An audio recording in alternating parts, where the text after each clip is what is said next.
اور بکریوں میں صلح روز الفائق صفحہ نمبر 73 میں حضرت عبداللہ بن زید رحمۃ اللہ تعالی علیہ فرماتے ہیں کہ میں نے 3 رات اللہ سے دعا کی، اے اللہ مجھے بتا دے کہ کل جنت میں میرا ساتھی کون ہوگا۔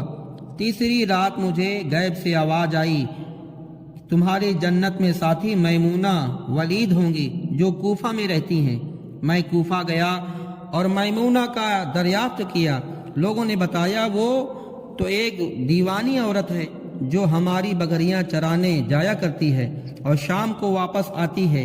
میں نے چراگاہ کا پتہ لیا اور شہر سے باہر جنگل میں نکلا۔ دیکھتا کیا ہوں کہ میمونہ نماز پڑھ رہی ہیں اور بکریاں اور کچھ بھیڑیے ملے جلے پھر رہے ہیں۔ نہ بکریاں بھیڑیوں سے ڈرتی ہیں اور نہ بھیڑیے بکریوں پر حملہ کرتے ہیں۔